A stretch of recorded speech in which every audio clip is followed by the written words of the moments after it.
Hello students, welcome back to the 9th class and subject English. As we started your first chapter of your book Moments, that is Lost Child and written by Mulk Raj Anand. Students, I explained you the story of lost child, and I told you how a small child goes to the fair with his parents, and there he is lost. In between, on the way, he sees many things, many beautiful things, and he wants to buy them, he wants to eat the things, he wants to enjoy the things. But when he is lost, he does not like any of those things, and he just wants his father and mother. And repeatedly he cries, I want my father, I want my mother, I want my father. And you children, you know, when small child is lost anywhere, he always first he calls mother or father when he is lost. When you are in trouble, you remember your mother. Sometimes when you are alone, and there also you call your mother or your father. So let's today have a reading of this chapter. And one thing I want to tell you, when I read the chapter, you must see few things you must note. Today I am telling you how to read English, how to read it, and you must see how I read while doing reading practice.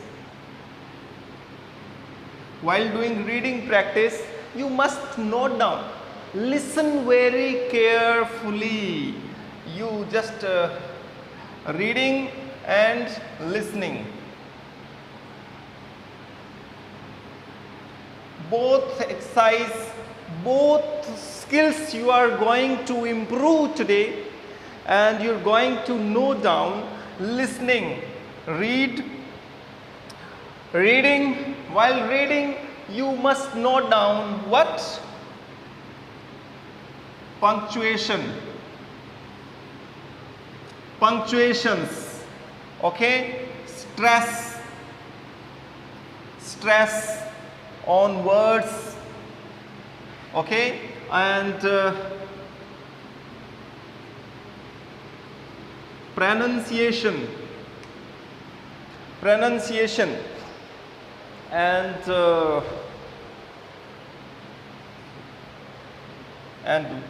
word stress,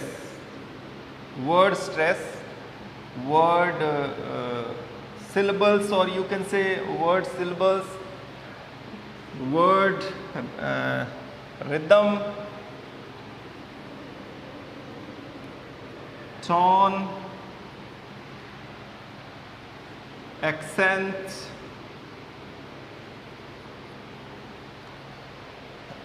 these things you will note down. And while listening, listen attentively, and do not comprehend. I tell you, reading is not for comprehension here today. When you read a paragraph in your examinations, there you read for comprehension. But now I'm doing a model reading for you, and you will listen very attentively. And while listening, what you need to do, you need to recognize the punctuations, word stress, word rhythm, pronunciation, tone, accent of the word, and all these things you will listen. So here we go First, I'm going to start listening. I will read. I'm going to read this chapter. You are going to listen it, and when I read it, you must watch so you can practice yourself. When I finish this chapter, so you also can do reading practice. It improves your speech organs, your tongue movement, your expression, everything. It helps to speak English better and better and more naturally.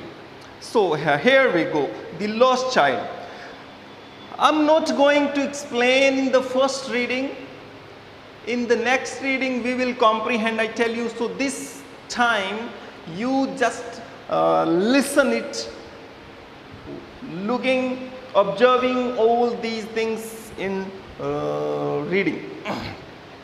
A child goes to a fair with his parents. He is happy and excited and wants the sweets and toys displayed there, but his parents don't buy them for him. Why then does he refuses when someone else offers them to him? Well, it was the festival of spring. From the wintry shades of narrow lanes and alley emerged a gaily clad humanity. Some walked, some rode on horses, others sat being carried in bamboo and bullock carts. One little boy ran between his father's legs, brimming over with life and laughter. "Come, child, come," called his parents. As he lagged behind, fascinated by the toys in the shops that lined the way, he hurried towards his parents, his feet obedient to their call, his eyes still lingering on the receding toys. As he came to where they had stopped the wait for him, he could not suppress the desire of his heart, even though he well knew the old cold stare of a refusal in their eyes. "I want that toy," he pleaded. His father looked at him red-eyed in his familiar tyrant's way. His mother, melted by the free spirit of the day, was tender and giving him her finger to hold and said, "Look, child, what is before you?" It was a flowering mustard field, pale like melting gold as it swept across miles and miles of even land. A group of dragonflies were bustling apart on their gaudy purple wings, intercepting the flight of a lone black bee or butterflies in search of sweetness from the flowers. The child followed them in the air with his gaze. When he had almost caught in his hands, then his mother gave a cautionary call. "Come, child, come. Come on to the footpath." He ran towards his parents gaily and walked abreast of them for a while, being, however, soon left behind. Attracted by the little insects and swarm and worms along the footpath that were teeming out from their hiding places to enjoy the sunshine. "Come, child, come," his parents called from the shade of a grove where they had seated themselves on the edge of a well. He ran towards them. A shower of young flowers fell upon the child as he entered the grove, and forgetting his parents, he began to gather raining petals in his hands. But lo! He heard the the cooing of doves and ran towards his parents, shouting, "The toe! The toe!" The raining petals dropped from his forgotten hands. "Come, child, come!" they called to the child, who had now gone running in wild capers round the banyan tree, and gathering him up, they took the narrow, widening footpath which led to the fair through the mustard fields. As they neared the village, the child could see many footpaths full of thorns converging to a whirlpool of the fair, and felt at once repelled and fascinated by the confusion of the world he was entering. He, a sweet meat seller, hot gulab jamun, rasgulla, barfi, jalebi, at the corner of the entrance, and a crowd pressed round his counter at the foot of an architecture of many color sweets, decorated with leaves of silver and gold. The child stared open-eyed, and his mouth watered for the barfi. That was his favorite sweet. "I want that barfi," he slowly murmured, but he half knew as he begged that his plea would not be heeded, because his parents would not say he was greedy. So without waiting for an answer, he moved on. A flower seller hawked garland of gul moher, a garland of gul moher. The child seemed irresistibly drawn. He went towards the basket where the flowers lay heaped, and half murmured, "I want that garland," but he well knew his parents would refuse to buy him those flowers, because they would say that they were cheap. So without waiting for an answer, he moved on. A man stood holding a pole with yellow, red, green, and purple balloons flying from it. The child was simply carried away by the rainbow glory of their silken colors, and he was full with an overwhelming desire to possess them all. But he well knew his parents would never buy him the balloons, because they would say he was too old to play with such toys. So he walked on farther.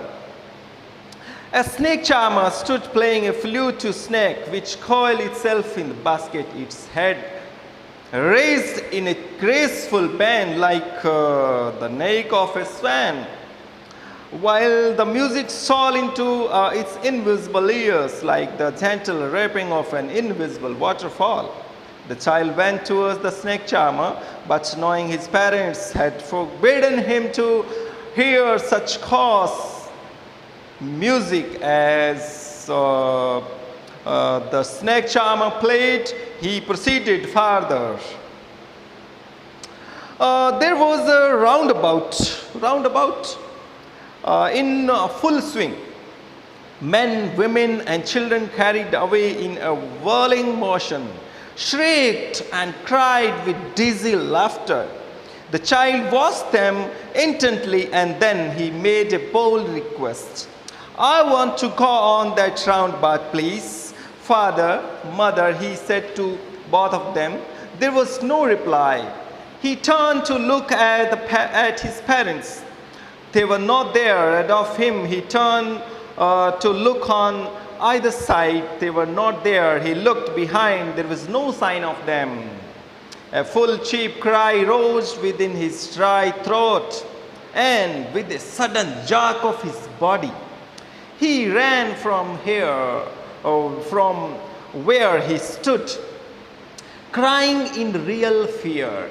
"Mother, father!" Tears rolled down from his eyes, hot and fierce. His flushed face was convulsed with fear.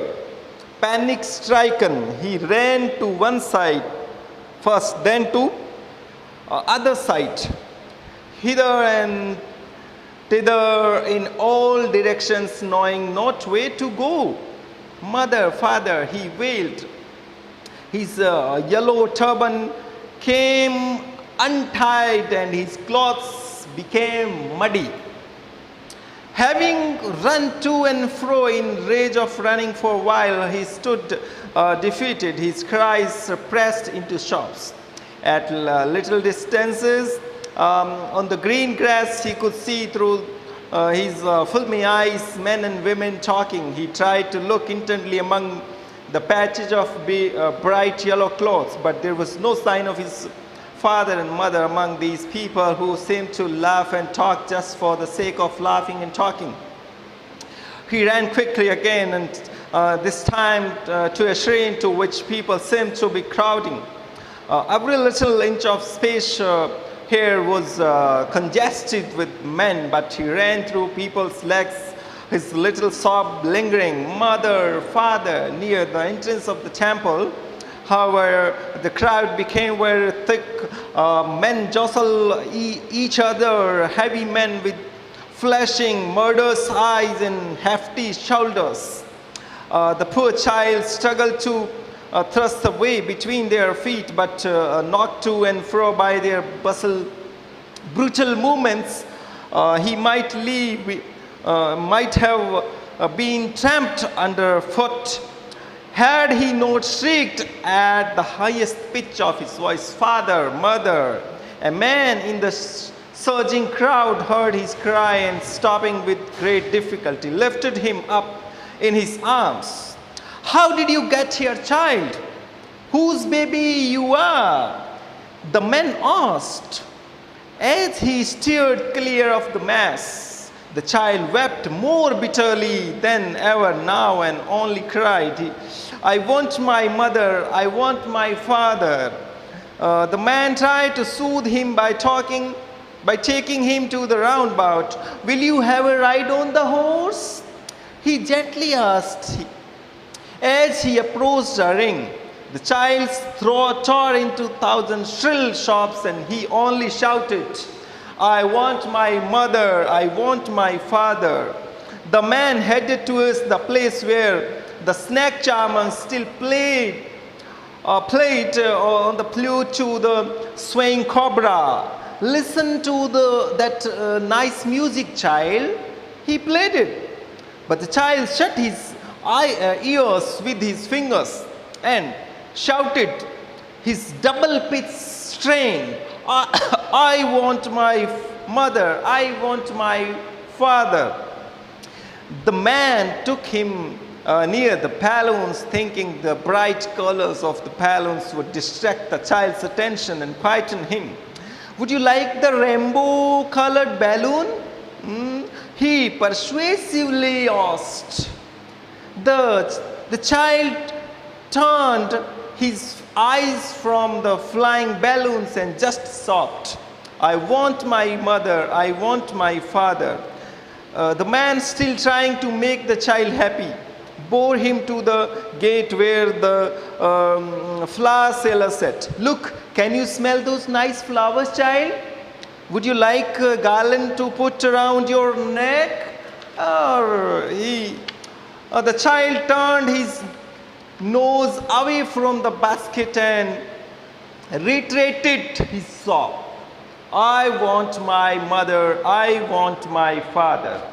Thinking to humor his disconsolate charge by a gift of sweets, the man took him to the counter of the sweet shop. "What sweets would you like, child?" he asked. The child turned his face from the sweet shop and only sobbed, "I want my mother, I want my father." So students, you have read this chapter and you have noted the ups and downs in the reading and punctuation, stress and pronunciation, and the tone and the accent. And now what you will do, you will do reading practice of this chapter, because reading is very important in English. So you do your own reading now, loud reading with the proper standard of volume of your voice, and at least 2-3 times you do the reading practice. So when you come back to the class, you must have a good reading practice. And now the second point is there, comprehension. And after comprehending this story, this chapter, we'll go for the question answers. And when you do the reading practice, after that when you do comprehension, so we'll find the answers of the questions. What are the things the child sees on his way to the fair? So you will see what things the child sees on his way to the fair. When he goes to the fair, he sees many things. So what are those things? And what does he lag behind? In the fair, he wants many things. What are they? What he wants in the fair? Why does he move on without waiting for an answer? When does he realize that he has lost his way? And how have his anxiety and insecurity been described? How he feels that time when he's lost? Why does the child lose interest in the things that he had wanted earlier? This is the final question. That why does the lost child lose interest in the things that he wanted earlier? He had wanted earlier. What do you think happens in the end? Does the child find his parents? And this question is for you. You will beat your brain and you will write your own answer. And we will do these question answers in your next video. By the time, have a good reading of this chapter. Enjoy the reading. Have a nice time. Thank you.